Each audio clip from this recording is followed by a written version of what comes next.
The Business of Biotech is produced by Life Science Connect and its community of learning, solving, and sourcing resources for biopharma decision makers. If you're working on biologics process development and manufacturing challenges, you need to swing by bioprocessonline.com. If you're trying to stay ahead of the cell or gene therapy curve, visit cellandgene.com. When it's time to map out your clinical course, let clinicalleader.com help. And if optimizing outsourcing decisions is what you're after, check out outsourcepharma.com. We're Life Science Connect, and we're here to help. Our friend and celebrated biopharma opinionator, Allan Shaw, says the last mile of the supply chain, the part that gets therapies to, and indeed into patients, is twisted and broken, that incentives work for all the wrong players, and that patients, physicians, pharmaceutical developers, payers, and virtually everyone except the PBMs are getting short shrift as a result. I'm Matt Pillar. This is the Business of Biotech. And on today's show, Allan and I are back together to plane over the business of drug distribution, what's broken, how it might get fixed, and the signs on the not too distant horizon that tell us the time for reform just might be nigh. Allan, good to see you again. Great to see you, Matt, and thanks for having me back. Always a pleasure to be with you. It always is. I'm always happy to have you back, and I always look forward to these conversations. And this one is a little bit outside of the wheelhouse of where we usually dwell, but nonetheless important. I've had multiple conversations recently with biotechs that are in pre-commercialization mode. That means they're in pre-drug distribution mode.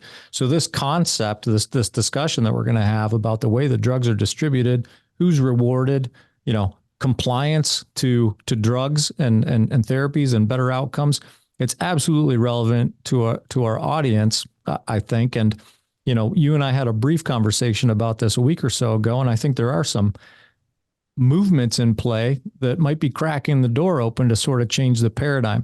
So I'm going to get your thoughts on that, but to sort of get a level set heading into the conversation, I'm curious if you can just expand for us a little bit at the high level on what you mean when you talk about this convoluted last mile of the pharmaceutical supply chain and how it works today and where you see broken links. No, thanks, Matt. I would start off by, it's kind of like the elephant in the room. And, it's something that's fortunately, I think the elephant is starting to be noticed. Given the sheer magnitude of the financial stakes, it's not surprising a cottage industry was created, which feasts on the inefficiencies and a Byzantine relationships embedded in the opaque biopharma supply chain. With high gross to net margins, never been greater, almost 50% or higher, that neither benefit the patient or the innovative drug manufacturer. And it's estimated to be approximately, $250 billion on the table annually. And the middlemen, otherwise known as the PBMs, win. And they do this by extorting ever-increasing rebates and discounts in exchange for favorable formulary positions. It's been this way for quite a while. Like, what are your thoughts on how long has sort of the model that we're looking at right now that we see as problematic been in play? It has been a problem for a long time, and it continues to be a problem. As I like to quip, if you make a wrong turn and you keep going down the road, it's still a wrong turn. Yeah. And, I think it's time to get back on the road. And this is no different, with so much value being lost or redirected, particularly in a pricing environment that's being challenged by gravitational forces, reflecting the current system, which is apparently and increasingly unsustainable. Mm-hmm. This and actually, while this is all negative, it can actually, if you look at it through another lens, it can actually provide an opportunity for the industry to start rehabilitating its image. Instead of trying to raise drug prices, isn't it time to start exploring ways to extend the commercial supply chain to better engage with patients and advance commercial goals while squeezing out the vast waste of legacy business practices. Yeah. Why do you think this is a good time to be having this conversation? You know,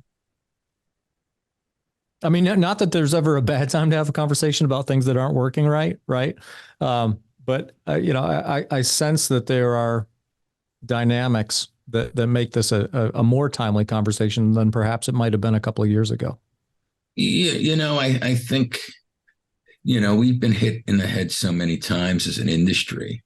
I think people are starting to understand that we're not the only ones who should be getting hit in the head is one.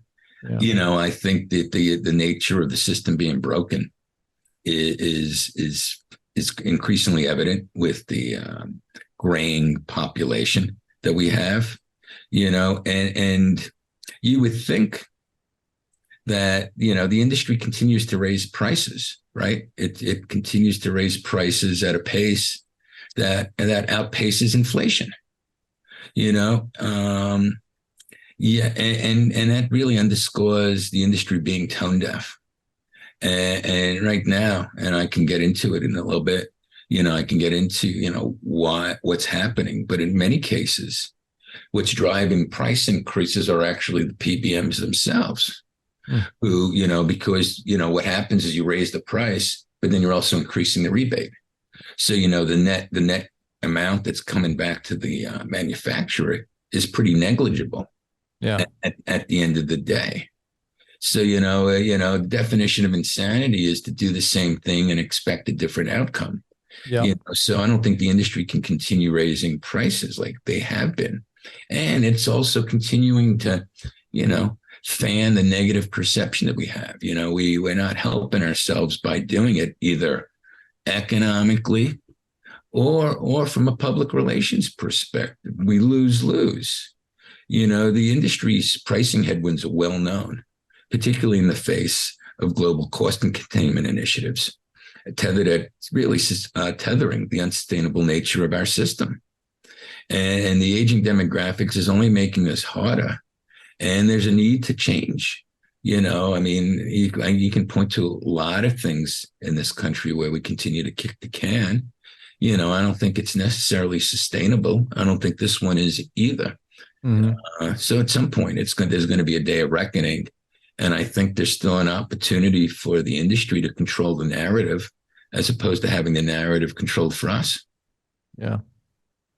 You talked about a lot of things in this country that are, in the throes of being kicked down the road. And it's almost, when we have this conversation, I almost cynically or tongue in cheek want to ask you, like, well, why not? Why not raise prices? I mean, you said we outpace the cost of inflation, that's really saying something given the inflationary period that we're in right now.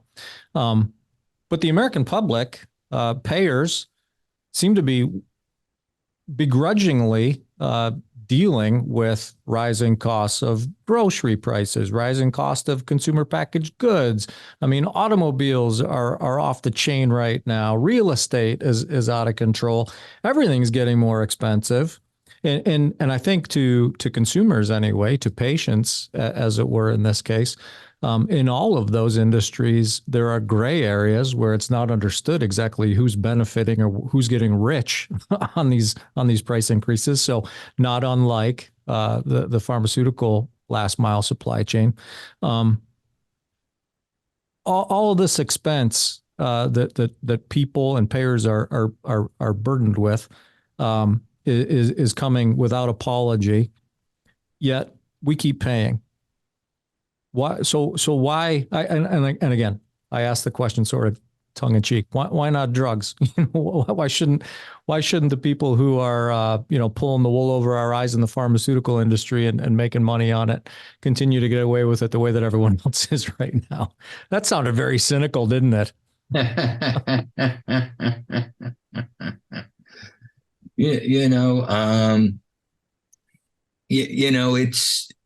think you're right on a lot of different levels. I think where the industry has to go on some of these things, because if you buy a car, right? It comes with a warranty. You know, if you go to the ATM machine and you don't get your money out, you have recourse. Mm, You know, if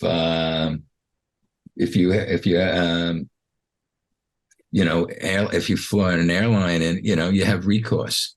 When you take our products, it either works or doesn't work. There's no recourse. yeah. So I think there should probably be more risk sharing as part of the answer too. I think there's things that can be done in terms of squeezing out costs on the supply chain, as we can touch on and go into the PBMs. But I also think that there's things that we can also further do on a risk sharing perspective. Whether you can do it with current modalities, or you can certainly, I think it lends itself very much so with some of the newer modalities, such as gene editing, when you're talking about sticker prices that are rather significant. So there's going to be some risk. There's going to be a need for the industry to risk share. You just can't sell pills without there being any accountability, or injections without it working. The industry is going to move to that at some point. But I think there's a lot of inefficiencies, and I think the way we have historically operated, as I touched on, is really there's lax transparency. There's a lot of different folks involved, and it's why did the chicken cross the road? Because they did it last year. And it's just like night follows day. Yeah. Yeah.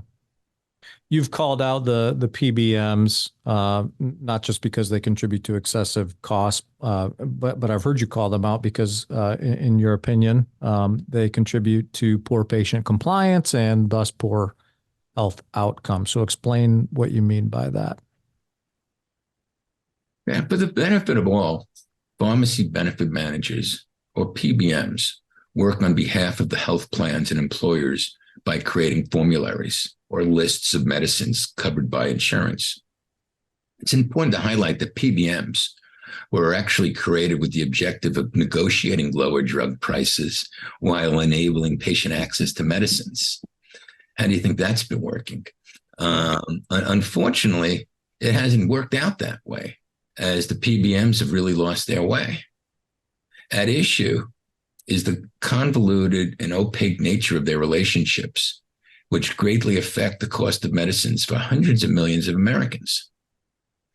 Presently, PBMs use their market power to profit by keeping drug prices high, harming patients and biotech innovation. 3 PBMs, CVS, Express Scripts, and OptumRx, are integrated with pharmacy chains and insurers and control 80% of the prescription drug market. This dynamic is driven by the rebate game, which I'll further elaborate on. PBMs provide favorable placement on formularies, which are the lists of medicines covered by health insurances, in exchange for rebates they receive from drug makers, effectively pay to play. Drug makers argue that they must raise prices to compensate for these rebates, while pharmacy benefit managers maintain to drug companies raise prices to boost profits. In practice, this is not much different than a traditional retail shelf space for other consumer products, slotting fees paid by retail product manufacturers, whereby commercial success can hinge on consumer or patient access. Without formulary listing, over 95% of the drug purchases will go elsewhere. Because of the situation, rebates are a really big factor in the increase of drug prices. Yeah. What's an alternative? I mean, this is one of those things where the deeper you dig, the more convoluted you see things are.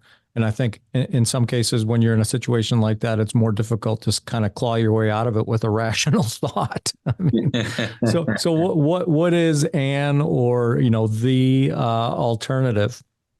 It's the $250 billion question.